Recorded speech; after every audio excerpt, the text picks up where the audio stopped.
Hi friends, രഞ്ജിയാണ്. Ranjith Kumar from man consulting. നമ്മുടെ income protection എന്നുള്ള സീരീസിനെ കുറിച്ചുള്ള വളരെ ബ്യൂട്ടിഫുള്ളായ കുറേ വീഡിയോസാണ് ഒരു സീരീസ് ഓഫ് വീഡിയോസാണ് നിങ്ങളുടെ മുന്നിൽ പ്രസൻറ്റ് ചെയ്യുന്നത്.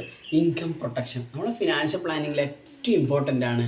ഇനഫ് ഇൻഷുറൻസ്, കൃത്യമായ ലൈഫ് ഇൻഷുറൻസ് ഉണ്ടാവുക എന്നുള്ളത്. അതിനുശേഷം നമ്മുടെ ബേസ് വേണ്ടി വരുന്നത് കൃത്യമായ ഹെൽത്ത് ഇൻഷുറൻസ്, അതുപോലെ തന്നെ എമർജൻസി ഫണ്ട്. നമ്മൾ ആദ്യം ഇന്ന് സംസാരിക്കുന്നത് ഇൻകം പ്രൊട്ടക്ഷൻസ്.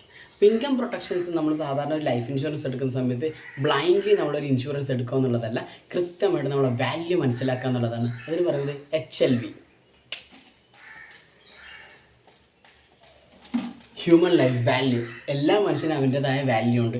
നമുക്ക് വെഹിക്കിൾസ് ഉണ്ടാവും, ആക്സസറീസ് ഉണ്ടാവും, TVs ഉണ്ടാവും, മറ്റു പലതും ഉണ്ടാവും. അതൊക്കെ നമ്മൾ ഇൻഷുർ ചെയ്യുന്നത് അതിൻ്റെ വാല്യൂ അനുസരിച്ചിട്ടാണ്. IDV,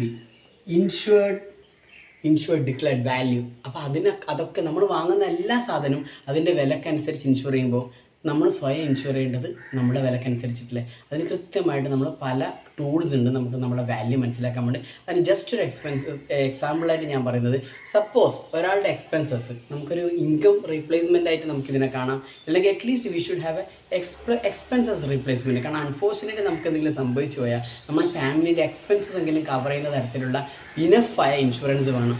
ഇവിടെ ഞാനൊരു എക്സാമ്പിൾ പറയുന്നത്, ഒരാൾക്ക് 50,000 ആണ് അയാളുടെ മന്ത്ലി എക്സ്പെൻസസ്. അൺഫോർച്ചുനേറ്റ് സിനാരിയോയിൽ അയാൾക്ക് എന്തെങ്കിലും സംഭവിച്ചു പോയാലോ, അയാളെ ഒരിക്കലും നമുക്ക് റീപ്ലേസ് ചെയ്ത് കൊടുക്കാൻ പറ്റില്ല. ഒരു ഹസ്ബൻഡിനെ നമുക്ക് റീപ്ലേസ് ചെയ്ത് കൊടുക്കാൻ പറ്റില്ല, ഒരു കുട്ടിക്ക് അച്ഛനെ നമുക്ക് റീപ്ലേസ് ചെയ്ത് കൊടുക്കാൻ പറ്റില്ല. അറ്റ്ലീസ്റ്റ് അയാളുടെ എക്സ്പെൻസ്, അയാളുടെ കാരണം വീട് മുന്നോട്ട് പോകണമെങ്കിൽ 50,000 വേണം.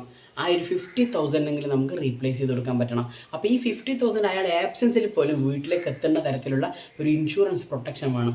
ഇവിടെ ഒരു 50,000 അയാളുടെ വീട്ടിലേക്ക് അയാളുടെ ആബ്സെൻസിൽ പോലും എത്തണമെങ്കിൽ 1 crore അയാളുടെ ബാങ്കിൽ വേണം. At least he should have 1 crore ഒരു FD, ഫിക്സഡ് ഡെപ്പോസിറ്റ് എങ്കിലും അയാളുടെ ബാങ്കിൽ വേണം. അങ്ങനെ മാത്രമേ ഒരു 6% കണക്കിൽ അയാൾക്കൊരു 6 lakhs ആയിരിക്കും ഒരു ഇയർലി അയാൾക്ക് കിട്ടുക.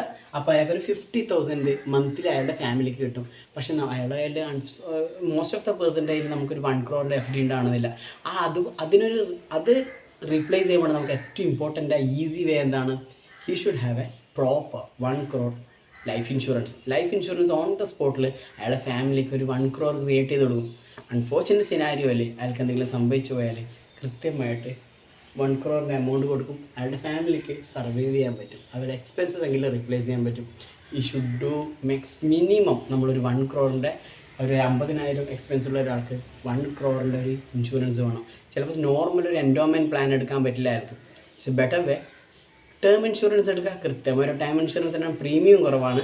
Make sure we proper term insurance. അതുപോലെ തന്നെ നമ്മൾ റിസ്ക് അനുസരിച്ചിട്ടായിരിക്കണം കൃത്യമായിട്ട് നമ്മൾ ഇൻഷുറൻസ് എടുക്കേണ്ടത്. അപ്പോൾ ഏത് ടൈപ്പ് റിസ്ക്കിലുള്ള ആൾക്കാരാണ് നമ്മുടെ സൊസൈറ്റിയിലുള്ളത് ഞാൻ അടുത്ത വീഡിയോയിലൂടെ നിങ്ങളുടെ മുമ്പിൽ പ്രസൻറ്റ് ചെയ്യാം. Thanks for your time.